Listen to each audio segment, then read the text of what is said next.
हमें ये नहीं पता चल रहा है कि हमारी सैलरी रोकी किसने है। केजरीवाल साहब, मुख्यमंत्री साहब कहते हैं कि एलजी साहब ने रोकी है।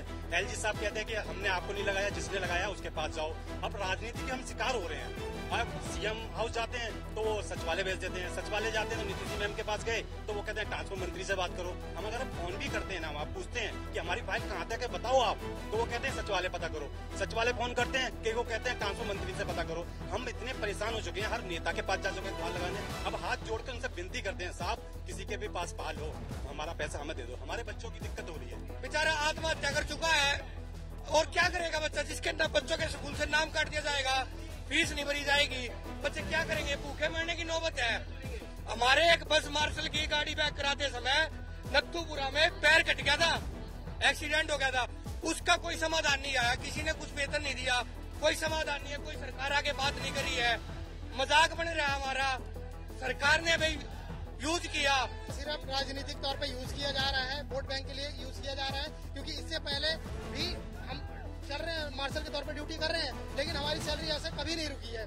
तो अभी जा करके रुक रही है, इसमें दिक्कतें आ रही हैं। तो हमें लगता है, हम सब मार्शल भाइयों को लगता है कि ये राजनीति हो रही है इस मामले में, जो कि नहीं होनी चाहिए, क्योंकि हम लोग सब एक गरीब तबके के लोग हैं, मिडिल क्लास फैमिली में हैं। हमारी एक महीने की सैलरी जाने के बाद ही हमारा घर शुरू होता है। तो अगर ये लोग हमें सैलरी नहीं देंगे तो इस तरीके से कब तक चलेगा। हम लोग रोड पे आना पड़ेगा, मजबूरी है कि हम लोग आएंगे रोड पे और धरना भी करेंगे, एलजी हाउस का घेराव करेंगे, मुख्यमंत्री का घेराव करेंगे। इस समय मैं दिल्ली के उपराज्यपाल एलजी बीके सक्सेना के घर के बाहर हूँ। मैं आपको अपने पीछे दिखाना चाहूंगा कि यहाँ हजारों बस मार्शल्स का हजूम है, वो इकट्ठा हुआ है हड़ताल करने के लिए, और मांग उनकी सिर्फ एक है, पैसे दो, वेतन दो और वेतन दो। पर वो यहाँ क्यों आए हैं, मैं आपको बता दूं कि पिछले 5 महीने से दिल्ली में हजारों जो बस मार्शल्स हैं उनको उनका वेतन है वो नहीं मिला है, उनका जो मेहनताना नहीं मिला है। उसको देखते हुए उन्होंने पिछले महीने भी 18 तारीख को दिल्ली के मुख्यमंत्री अरविंद केजरीवाल के घर के बाहर हड़ताल की थी। देखा यह भी गया था कि 29 सितंबर को भी जो दिल्ली के बस मार्शल हैं वो बड़ी तादाद में डीटीसी के हेडक्वार्टर्स के बाहर भी इकट्ठे हुए थे। उसी को देखते हुए आज 10 अक्टूबर को फिर दिल्ली के जो बस मार्शल हैं वेतन न मिलने के कारण इधर एलजी निवास के बाहर इकट्ठे हुए हैं। मैं आपको दिखाना चाहूंगा कि मेरे पीछे कितनी हजारों बस मार्शल्स का हजूम है। आप यहीं से समझ सकते हैं कि कितने लोग इस समय हैं वेतन न मिलने के कारण इस समय प्रताड़ित हो रखे हैं। दूसरी तरफ भी मैं आपको दिखाना चाहूंगा कि बहुत बड़ा बस मार्शल्स का हजूम है। आप देख सकते हैं लोगों ने हाथ में तख्तियां पकड़ी हुई हैं जिस पर साफ लिखा है वेतन दो, वेतन दो। शौक नहीं मजबूरी है, ये हड़ताल जरूरी है, ये तीसरी हड़ताल है।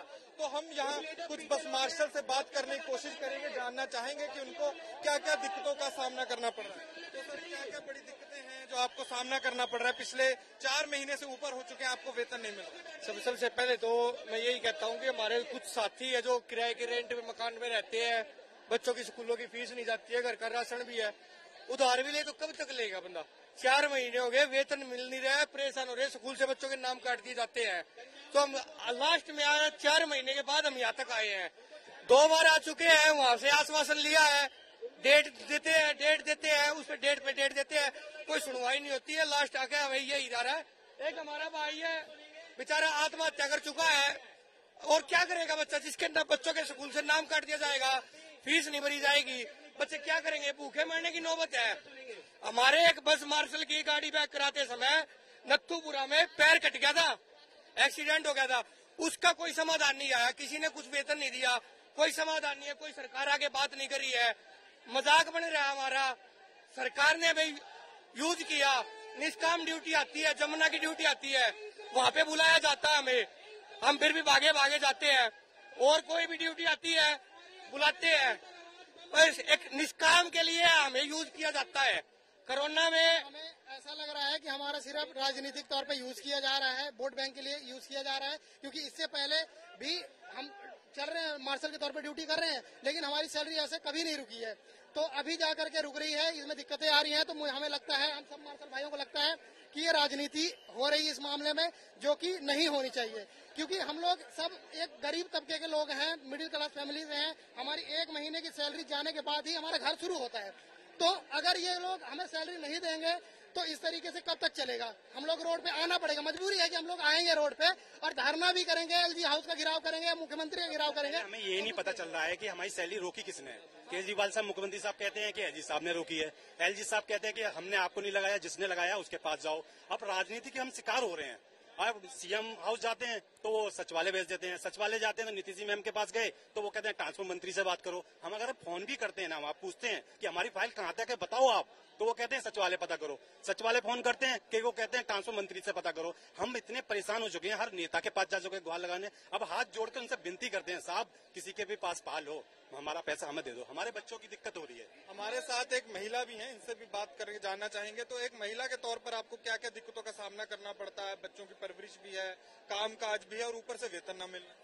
एक्चुअली मैं तो अपने 3 बच्चों को अकेले ही पालती हूँ। मेरे तो हस्बैंड भी नहीं है और 4 महीने से सैलरी नहीं आई। बच्चे घर जाती हूँ, रोज बोलते मम्मी ट्यूशन नहीं जाऊंगी कि वहाँ पे सब बोलते हैं फीस नहीं दी। मैंने कहा बेटा अभी सैलरी आएगी तो दे दूंगी। आज सुबह भी कह रहे थे मम्मी सैलरी कब आएगी। मैंने कहा बेटा जा तो ऐसे ही रहे हैं।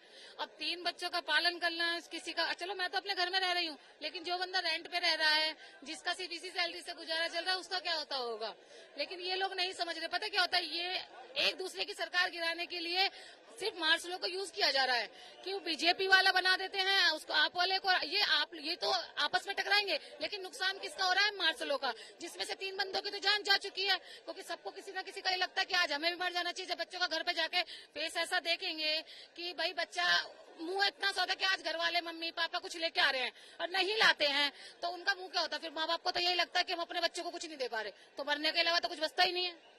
सर मेरा नाम हैदर है और हम लोग जो है यहाँ पर आए हुए हैं, 16,000 बस मार्शल हैं दिल्ली के। तो हम ये कहेंगे सर, हमारे साथ शासन या प्रशासन या उच्च अधिकारी जो हैं और राज्यपाल राज्यपाल सचिवालय है वहाँ से और सीएम जो दिल्ली सरकार है वहाँ से हमारा स्वतंत्र व्यवहार क्यों हो रहा है हमारे साथ में? चाहे सैलरी को लेकर ले लो, 5 महीने से सैलरी नहीं आ रही है और 6 महीने से सड़कों पे धक्के खा रहे हैं हजारों मार्शल। उनको ट्रांसफर के नाम से नौकरी से निकाल दिया गया है। मार्शलों की कोई सुनने वाला कोई नहीं है सर इस दिल्ली के अंदर।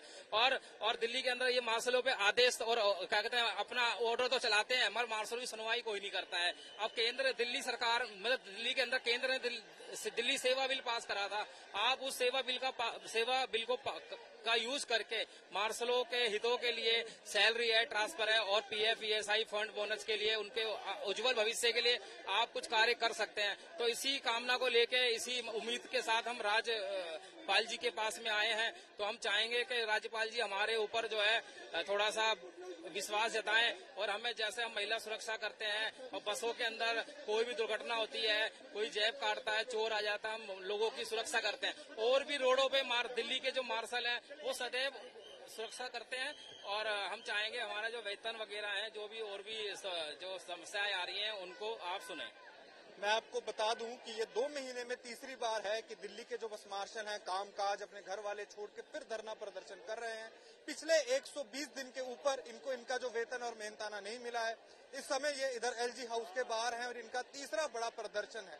मैं आपको बता दूं कि इनमें से कई विधवा महिलाएं भी हैं, कई सिंगल पेरेंट भी हैं, कई ऐसे लोग भी हैं कि जिन पर सारे परिवार का खर्चा जो है वो डिपेंड करता है और सैलरी ना मिलने के कारण उनको बहुत मुश्किल का सामना भी करना पड़ रहा है।